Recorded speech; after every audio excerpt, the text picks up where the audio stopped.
ዩቲዩብ በአሁኑ ጊዜ በርካታ ቻናሎችን ከክፍያ ውጪ ወይም ዲሞኔታይዝ እያደረገ ይገኛል። ይህ ለምን እንደሚሆን ካልተረዳ ቀጣዩ ያንተ ቻናል ሊሆን ይችላል።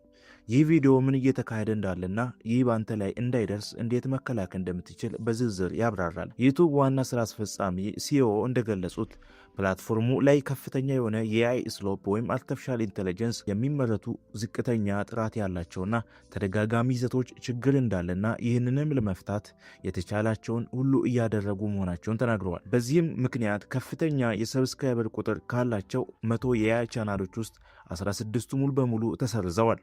እነዚህ ቻናሎች በሚሊዮን የሚቆጠሩ ሰብስክራይበሮች እና ወደ 5 ቢሊዮን የሚጠጋ እይታ የነበራቸው ነበሩ። ይህ ችግር ግልጽ የሆኑ የይዘት ማጋበሻ ወይም ኮንቴንት ፋርምስ ቻናሎች ብቻ ሳይሆን ጥራት ያላቸው የሚመስሉትንም እየነካ ነው።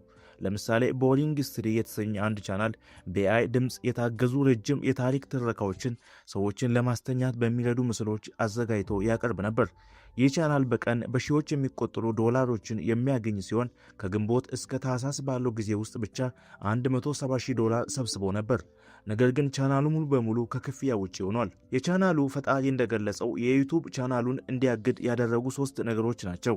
አንድ አይነት የቪዲዮ ምስሎች፣ እያንዳንዱ ቪዲዮ ሙሉ በሙሉ ተመሳሳይ መዋቅር፣ የጽሑፍ ቦታና የእይታ ስታይል ይጠቀም ነበር። የተደጋገሙ የቪዲዮ አርስቶቹ ሁል ጊዜ ፌል ኤ ስሎፕ ቱ ኢንተር ሂስትሪ ኦፍ ኤክስ በሚል ተጀምረው ቀጥለው ባለው ቪዲዮ ላይ የኤክስን ስም በዋይ በመቀየር ብቻ በተደጋጋሚ የሚለጠፍ ነበሩ። ተመሳሳይ ፎርማት መጠቀም ችግር ባይኖረውም አንድን ሐረግ ብቻ እየቀያየሩ ለዘላለም መጠቀም ግን ያስቀጣል። የስላይድ ሾው አይነት ቪዲዮዎች፣ እያንዳንዱ ቪዲዮ በኤአይ የተሰሩ ምስሎች በስክሪኑ ላይ ቀስ እያሉ የሚንቀሳቀሱበት የ2 ደቂቃ የስላይድ ሾው ነበር። ይህ ችግር የኤአይ ችግር ብቻ ሳይሆን የፎርማት የአቀራረብ ችግር ነው። ከተራ ፎቶዎች ወይም ስቶክ ፎቶስ ጋር ይህንኑ ብታደርግ ተመሳሳይ ገዳ ይገጥማል። ከነዚህ ውስጥ አንዱን ብቻ መጠቀም ምናልባት ችግር ባያመጣም 3ቱንም በአንድ ላይ መጠቀም ግን ቻናሉን ከክፍያ ውጪ ያደርገዋል። ዩቲዩብ የክፍያ ፖሊሲውን በማሻሻል ተደጋጋሚ ይዘት ወይም ሪፒቲሽን ኮንቴንት የሚለውን ስያሜ እውነተኛ ያልሆነ ይዘት ኢንአውተንቲኬት ኮንቴንት ቀይሮታል። ዩቲዩብ ሁል ጊዜ ቢሆን ለፈጠራና ለእውነተኛ ይዘቶች እውቅና ይሰጣል። በብዛት የሚመረቱና ተደጋጋሚውን ይዘቶችን ግን ከክፍያ ውጪ ያደረጋቸው ነው። ይህንን በቀላሉ ለመረዳት የቻናልን የመጨረሻዎቹን 10 ቪዲዮዎች ጎን ለጎን አሳያቸው።